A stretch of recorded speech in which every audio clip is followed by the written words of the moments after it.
Assalamualaikum warahmatullahi taala wabarakatuh.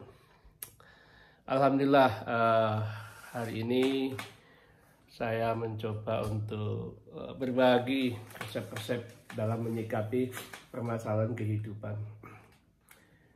Kita sering dihadapkan pada situasi-situasi yang sangat sulit dalam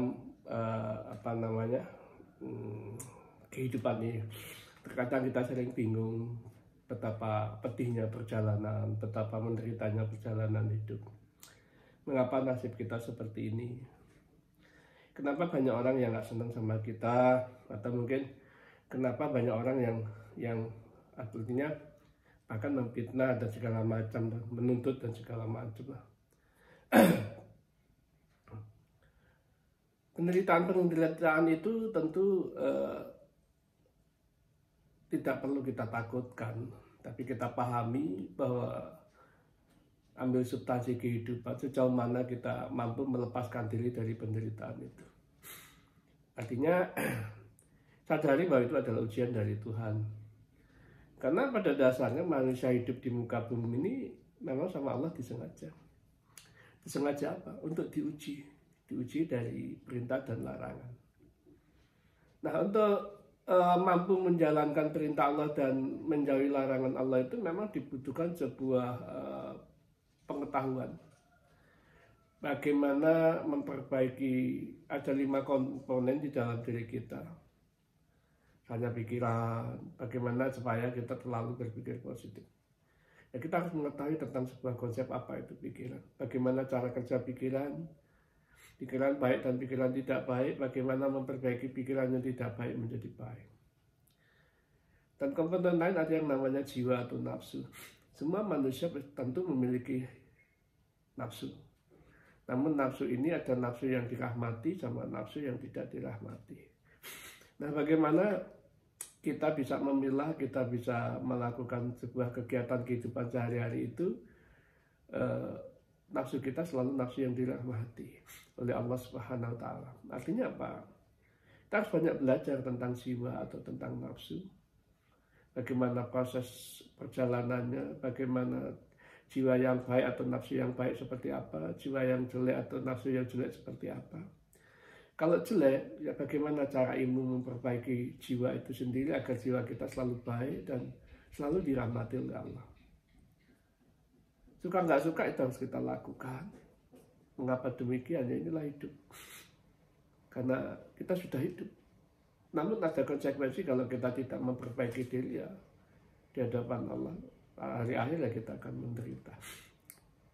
Makanya agama diturunkan di muka bumi ini untuk memperbaiki akhlak manusia.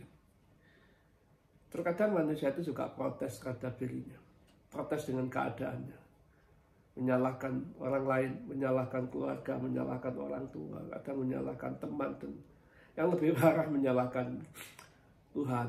Ini lebih parah.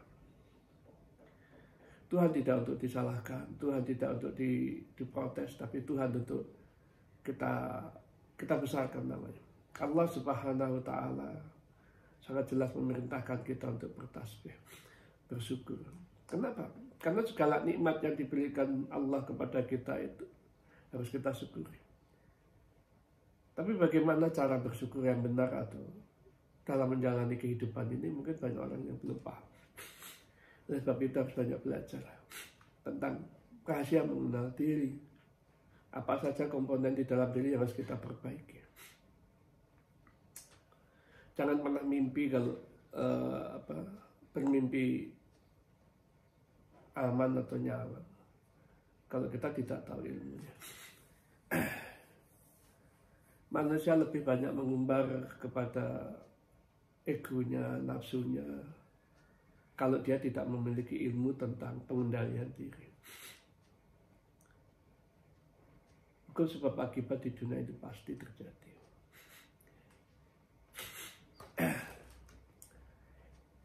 Namun sebenarnya penderitaan itu penyebabnya itu hanya kita protes dengan keadaan saja. Kalau kita tidak protes dengan keadaan, ya kita tidak menderita. Begitu sebenarnya. Jadi itulah hidup. Harus kita perbaiki. Jangan pernah menyalahkan orang lain dalam kehidupan. Perbaiki saja, insya Allah Anda akan bahagia. Selanjutnya kita akan mengerti komponen yang ketiga yang namanya hati. Hati ini sangat fundamental sekali, sangat menjadi indikator atau kontrol dalam kehidupan kita. Kenapa? Kalau hati seseorang sudah kotor, sudah pasti nafsunya pun akan kotor, pikirannya pun akan kotor, tindakannya pun akan kotor, ucapannya pasti akan kotor. Sesuatu yang kotor tentu tidak akan mendapatkan tempat yang enak, ya kan tempatnya yang kotor juga. Jangan pernah bermimpi mendapatkan yang baik kalau kita kotor. Ya kita harus perbaiki. Memang tidak semua manusia itu bersih semua atau kotor semua. Manusia memiliki nilai-nilai kebaikan dan nilai-nilai yang tidak baik. Nah, bagaimana kita meminimais nilai-nilai yang tidak baik tadi agar tidak keluar, kita kendalikan, jadi lebih mengedepankan nilai-nilai kebaikan. Kuncinya ada di hati. Bersihkan hati. Karena kalau orang sudah kotor, misalnya benci, iri, dengki, karena hatinya harus benci, iri atau dengki, pikirannya pasti kacau, pikirannya pasti jelek, tindakannya pun pasti akan jelek, nafsunya pasti akan jelek, nafsunya pasti akan marah, bagaimana membalas, bagaimana mencela, bagaimana memfitnah. Sudah tidak ada lagi kasih sayang di sana, tidak ada rahman dan rahimnya. Padahal Allah mengajarkan kita setiap hari Bismillahirrahmanirrahim, bersama Allah yang Maha Pengasih dan Penyayang. Artinya kita harus bisa mengambil hikmah kalau kita bersama Allah yang Maha Pengasih dan Penyayang, ya tentunya perilaku kita harus penuh kasih sayang, bukan penuh kedendaman. Ini yang harus kita pahami betul, bahwa hidup adalah tempat untuk menggali, mengkaji, memperbaiki diri, mempraktekkan. Soal kesalahan masa lalu kita bisa mohon ampun kepada Allah. Tidak ada manusia yang tidak pernah salah di muka bumi. Tidak ada manusia yang sempurna di muka bumi. Semua berproses, pernah mengalami kesalahan, pernah juga berbuat kebaikan. Nah, ini kunci teman-teman sekalian, bahwa hati adalah kunci. Tidak akan pernah selesai hatimu kalau hatimu masih kotor. Bersihkan hati. Insya Allah perbaikan kehidupan, baik dunia maupun akhirat, akan menjadi lebih baik. Bagaimana cara memperbaiki hati?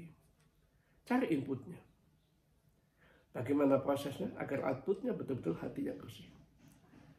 Bagaimana kita, kalau sudah hatinya bersih, kita akan selalu tulus dalam menjalankan cerita kehidupan kita. Semua manusia menjalankan cerita kehidupannya. Itulah takdir yang nyata.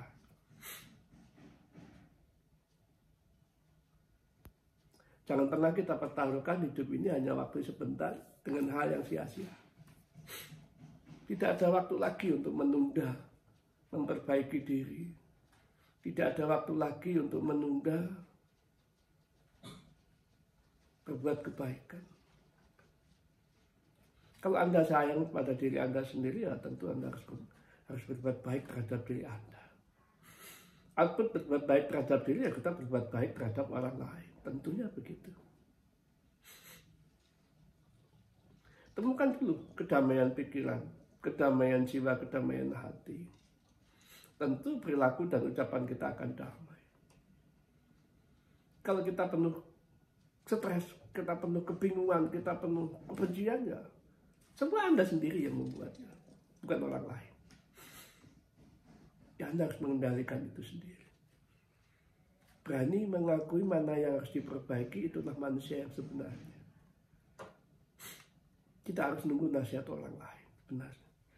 Tapi memang banyak orang yang menunggu nasihat karena memang dia belum tahu ilmunya, belum sadar. Tidak apa-apa. Saya pun sama. Saya dulu juga banyak minta nasihat pada tokoh-tokoh, alim ulama, para guru, orang-orang tua yang arif billah, bijaksana. Karena hanya dengan kemauan diri sendirilah bahwa kita ini bisa berubah. Tanpa ada kemauan diri sendiri, kita tidak akan pernah merubah kehidupan kita. Hanya kita yang bisa memperbaiki. Karena Allah ada di prasangka kita. Karena Allah tentu tahu apa yang menjadi keinginan kita. Apabila kita ingin benar-benar berbuat baik, insya Allah akan memberikan karunia. Kalau memberikan karunia, tentu Allah akan merahmati kita. Dan sehingga kehidupan kita menjadi berkah di dunia maupun di akhirat. Ini perlu sekali, harus kita paham. Begitu. Jangan mudah protes, karena protes tidak akan pernah menyelesaikan masalah kita. Perbaiki apa yang menjadi kekurangan kita. Maka kita akan menemukan kedamaian. Nah, di dalam kedamaian itulah anugerah. Karunia kita sudah diberi karunia. Diberikan kesempatan hidup, diberikan kesempatan untuk belajar, diberikan kesempatan untuk sadar. Semua karunia Allah.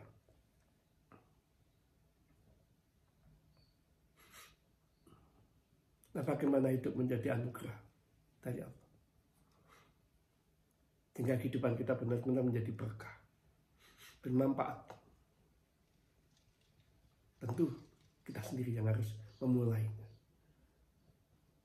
Itu. Jadi tidak ada waktu. Kita semua tahu bahwa dunia itu dibutuhkan. Bahwa untuk menjadi orang kaya itu sangat dibutuhkan. Karena kita ingin rasa aman. Kalau duitnya banyak kita tenang, rasa aman. Tapi itu bukan jaminan. Jaminan adalah kebersihan hati. Uang itu hanya sebagai lantaran, perantara untuk menjalani kehidupan ini. Kita semua tahu kalau mati itu tidak bawa apa-apa.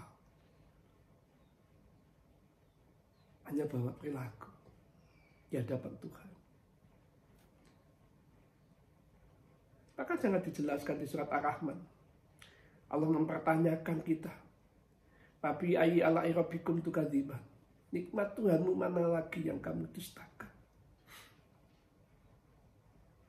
Di dalam surat Ar-Rahman itu ada 31 kali pertanyaan tentang Fabi ayyi. Nikmat Tuhan. Kalau kita mau menggali mendalami surat Ar-Rahman, betapa banyak nikmat Tuhan yang kita dustakan. Oleh sebab itu, sebelum kita mati lebih baik kita istighfar. Agar tidak digolongkan menjadi orang-orang yang mendustakan nikmat-nikmat Allah. Tidak digolongkan menjadi orang yang kubur. Bagaimana?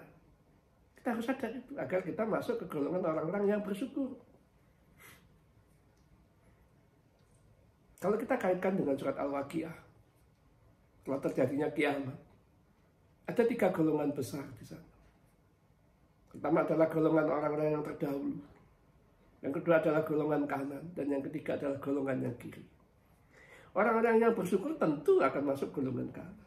Dan akan diberikan surga oleh Allah. Namun orang yang tidak pandai bersyukur, tidak mengerti konsep bersyukur, dia akan digolongkan orang-orang kubur. Tentu akan mendapatkan siksa, yaitu di neraka. Dan itu semua hukum sebab akibat. Kita masih diberikan kesempatan hari ini. Tidak ada waktu untuk menunda. Semua punya masalah. Saya pun punya. Tapi dalam menyelesaikan masalah saya tenang. Sehingga tidak merusak pikiran saya, tidak merusak nafsu saya, tidak merusak tindakan saya. Tetap dalam kontrol. Koridor. Yakinlah bahwa Allah akan menolong kita. Itulah kekuatan cinta kita kepada Allah. Anda sendiri, saya sendiri yang bisa mengukur sejauh mana kekuatan cinta saya kepada Allah. Sejauh mana saya percaya sama Allah bahwa Allah akan tolong saya. Begitu pula dengan Anda. Sejauh mana Anda percaya kepada Allah bahwa Allah akan menolong Anda. Itu Anda yang lebih tahu, bukan saya. Bukan ulama, bukan kiai, bukan pendeta, bukan pastor, bukan ahli-ahli agama, bukan. Anda yang lebih tahu. Sejauh mana percayaan Anda kepada Allah, pada Tuhan Anda. Sejauh mana cinta kita kepada Allah Subhanahu wa Ta'ala. Cinta kita kepada Rasulullah Sallallahu Alaihi Wasallam. Hanya kita yang tahu. Karena dia bersemayam di dalam hati kita. Pentingnya membangun kekuatan, kepercayaan, dan cinta kepada Sang Penguasa alam semesta. Tentu Anda akan bisa merasakan itu. Kalau Anda renungkan ini semua. sehingga hati Anda bisa menjadi bersih, sehingga kehidupan Anda akan menjadi damai dan tenang.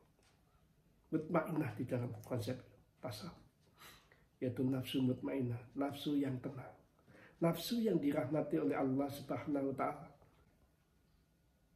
Subhanallah, kalau kita memahami itu semua. Baik, saya kira itu dulu dari saya. Saya berbagi cerita, mudah-mudahan ada manfaatnya di sana. Nanti akan saya berbagi lagi cerita-cerita selanjutnya tentang kehidupan. Semoga bermanfaat teman-teman, dan saya berdoa kepada Allah, agar saya dan teman-teman semua selalu dalam rahmat Allah Subhanahu wa Ta'ala. Akhirul kalam, assalamualaikum warahmatullahi ta'ala wabarakatuh.